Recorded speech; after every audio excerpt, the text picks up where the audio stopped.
နီးဥပဒေသား44ကျေးမုံမှာပုံရိပ်ထင်တယ်လို့ရန်သူကိုတုံ့ပြန်ပါတယ်သဘောတရားကြည်မှန်ဆိုတာအရှိကိုရှိတိုင်းပုံရိပ်ထင်ထပ်ပါတယ်ဒီသဘောတဘာဝကိုအခြေခံပြီးရန်သူအပေါ်လှည့်ကွက်တွေနဲ့ကစားလို့ရနိုင်တယ်ပြိုင်ဘက်ရဲ့လှုပ်ရှားမှုတိုင်းတူပလှုပ်ရှားပါဒါဆိုရင်ကိုယ့်ရည်ရဲ့ချက်ကိုမြင်နိုင်တာရှိတော့မှာမဟုတ်ပါဘူးကျေးမုံရိပ်ထင်နီဟာရန်သွေးစစ်ကိုမခံမရက်ဖြစ်စေနိုင်တယ်အရွက်တိုက်တာမျိုးဖြစ်တာကြောင့်စော်ကားခံရသူခံစားသွားစေရနိုင်ပြီးတော့ပြင်းထန်တဲ့တုံ့ပြန်မှုတွေနဲ့တံပြန်တိုက်ခိုက်လာနိုင်ပါတယ်ရန်သူကိုသင်ခန်းစာပေးလို့ရတယ်ကျေးမုံရိပ်ထင်နီနဲ့တိုက်ခိုက်မှုကိုခံနိုင်ရရှိတဲ့သူကရှားပါတယ်နီးတွေကတော့ဒီထဲမှာအများကြီးပဲအချိန်နှုတ်လျှော့နီးအချောင်နိုင်ယူနီးသင်ခန်းစာပေးနီးနောက်ရှိသေးတယ်ဖုံးဖိလေစာနီးဒါကျေးမုံရိပ်ထင်နီးရဲ့နီးခွဲတွေပေါ့ဒီသင်ခန်းစာအဲ့ထဲမှာအကြိုက်ဆုံးတော့သင်ခန်းစာပေးနီးကလေးသားချီလီတစ်မျိုးဖြစ်တယ်ရန်သူဘက်ကကိုယ်ပေါ်လှုပ်လာသမျှအတိုင်းပြန်တူးပပြီးရန်သူကိုသင်ခန်းစာပေးတယ်လို့မျိုးနဲ့ကလေးသားချီတာမျိုးဖြစ်တယ်ရန်သူဘက်ကလှုပ်သမျှအတိုင်းတသွေးမတိန်တံပြန်တုံ့ပြန်တိုက်ခိုက်နေဖြစ်တယ်ကိုဆုံးရှုံးခဲ့ရတဲ့အတိုင်းရန်သူကိုပုံစံတူဆုံးရှုံးအောင်လုပ်တဲ့နေဖြစ်တယ်ပါဇက်ကညီးပြရုံနဲ့ရန်သူရဲ့လှုပ်ရက်ပေါ်ဆက်နာနေမဲ့အစားလက်တွေ့ကြကြတက်ပြန်တုံ့ပြန်လိုက်တာအသုံးကျပြီးကြိုးရှိတယ်ရန်သူဘက်ကတစ်ချက်ရိုက်ကိုယ့်ဘက်ကလည်းသူ့နီးအတိုင်းချက်ရိုက်ပါရန်သူဘက်ကလှုပ်သမျှတိုင်းတံပြန်လှုပ်ပြီးနာကျင်စေတဲ့နေဖြစ်တယ်အခုလိုသင်ခန်းစာပေးခြင်းကရန်သူရဲ့ရုပ်ပိုင်းဆိုင်ရာကိုစိတ်ပိုင်းဆိုင်ရာကိုဆုံးရှုံးမှုတိတာစေပြီးတော့စိတ်ပိုင်းဆိုင်ရာအရာဆိုရင်လွှမ်းမိုးမှုကိုပါရရှိနိုင်တယ်အဲ့ဒီနေရတော့တကယ်လုပ်တဲ့နေနေပဲဘာလို့လဲဆိုဒီကိုရောက်ခါစားဆိုရင်တို့ agent မှာတရုတ် agent စီမှာနေရတယ်နေရတဲ့အခါမှာတရုတ် agent မှာတင်ပြီးသူကစမ်းတက်တာပေါ့နော်ဒီခြေထောက်နဲ့ပြပစ္စည်းတွေသူလက်မအားလို့တော့ခြေထောက်နဲ့ပြပြီးကျကိုရီးယားမျက်နှာအမူအရာကိုကဲခဲ့တယ်ကိုရီတီးခံနိုင်တီးမခံနိုင်ဘာလို့လဲဆိုတော့ကိုရီရဲ့ delay နဲ့သူတို့ရဲ့ delay မတူဘူးလေသူတို့ delay ကခြေထောက်နဲ့ပြတယ်ဆိုတာတဲ့မအားလို့ပေါ့ဒါဟိုတင်စည်းတာမဟုတ်ဘူးလို့တော့ပြောတယ်ဒါပေမဲ့တမင်လောက်တာတော့သိကြတယ်လေအားနဲ့ရပါတယ်ဒီအလုပ်လုပ်တာပဲမအားလို့ဆိုတော့တီးခံနိုင်ပါတယ်တကယ်တမ်းဒီအလုပ်လုပ်တဲ့အိမ်ရောက်လာတဲ့အခါမှာအဲ့အိမ်ကဒီတတိမကလည်းအဲ့လိုလုပ်တယ်တပြသူကလက်နဲ့မဟုတ်ဘူးခြေထောက်နဲ့ပြဒါကိုယ်စိတ်ထဲမှာတွေ့တယ်တကယ်လို့ तू ကတမင်သက်သက်လုပ်တာမဟုတ်ဘူးသူတို့ရဲ့အပြူအမူအဲ့ဒါ तू ကခြေထောက်နဲ့ပြပေါ့နော်ဟုတ်ပြီ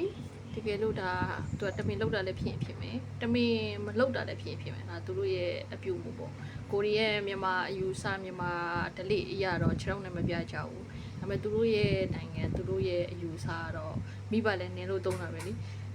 ဒါ BNN ဘက်ကတော့ဘယ်လိုရှိတယ်တော့မသိဘူးပဲကိုရီးယားတော့ဇရိုက်ကတော့မတူဘူးပေါ့အဲ့နဲ့ဟုတ်ပြီဒါ तू ကတကယ်လောက်တာလားမလောက်တာလားဆိုတဲ့ဆုံးဖြတ်နည်းတစ်ခုတော့ရှိတယ်ဒါ तू ကလူဘဝတာလားဒါမှမဟုတ်လေရိုးရိုးတသားပဲလားဆိုတာကိုသိနိုင်တဲ့နည်းတစ်ခုရှိတယ်ဒါပေမဲ့ကိုရီးယားတတိပညာမနေတာဆိုတဲ့အတိုင်းပေါ့နော်ဟိုကလည်းဟုတ်လားမဟုတ်လားပေါ့ကိုတမင်သက်နှိမ်တာလားကိုကဒီလောက်လာလို့နှိမ်တာလားဆိုတဲ့အနေနဲ့တော့ကိုတော့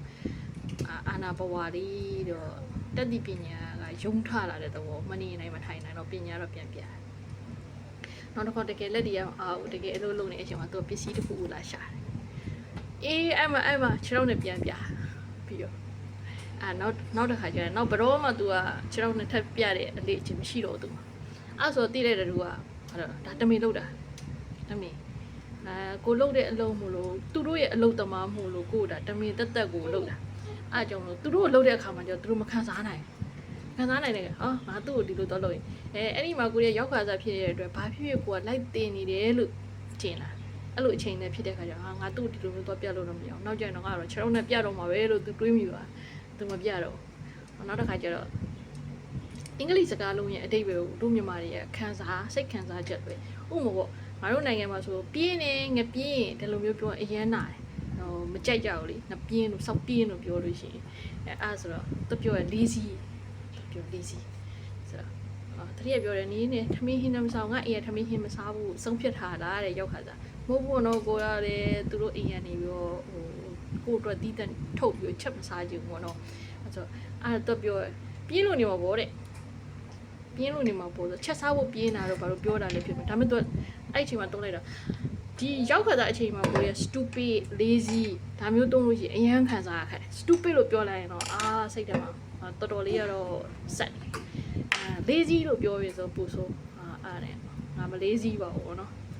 အားနဲ့ဟုတ်ပြီဒီချိန်မှာတတိယအဲ့လိုတလုံးစားနှလုံးစားအဲ့လိုသူတို့တုံးနေဆိုတာလက်တွေ့ကြစာအုပ်တင်တာနဲ့အပြင်မှာတုံးတဲ့အင်္ဂလိပ်ဟိုစာတွေတရုတ်စာတွေကွာရှားတဲ့ခါကျတော့သူကနေပြီးတော့အဲ့လိုတင်နေတာပေါ့သူတို့ဘယ်လိုတုံးနေဆိုတာတင်မင်းเนี่ยကိုလက်လိုက်တင်တဲ့အချိန်ဆိုတော့ဟုတ်ပြီဒီမျိုးတမြန်ငါ့ကို lazy လို့ပြောတယ်ဟုတ်ပြီဒါတမတက်အဲ့လိုမျိုးနေပြောတာလားဟုတ်ပြီဒါမှမဟုတ်သူတို့တုံးနေကြတဲ့တိုင်းပဲတုံးတာဘယ်နေရာမှာပြန်တုံးလဲကိုကလေးလေးနေရတာမလားခလေးတော့ဟမ် Are you lazy တခုခုလို့ပေါ့နင်ပြင်းတော့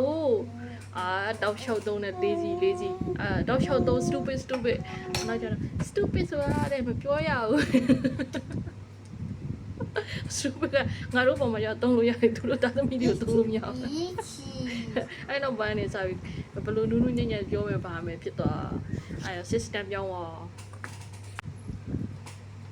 ဒါတော့နော်ကိုတွေ့အတုံးချခဲ့တဲ့ဒါကျင်းမွေရိတ်တင်ကြီးပေါ့သူ့ညီတိုင်းသူ့ကိုပြန်တုတ်ပြန်တာကအန်ဒီရဲ့လည်းခင်းနေပြီးကြတော့တိတ်တယ်မသိတာဒီအောင်မြင်မှုလည်းရှိတယ်စိတ်ပိုင်းဆိုင်ရာအရာလွှမ်းမိုးမှုလည်းတကယ်ကိုရရှိတယ်အဲကြောင့်လို့ဒီမှာအလုပ်ထဲမှာအနေခံရတဲ့အခါအစောကားခံရတဲ့အခါဘာသာမတူလူမျိုးမတူနိုင်ငံမတူလို့နှိမ်ခံရတဲ့အခါမျိုးမှာအဲ့ဒီကအကောင်းဆုံးပဲ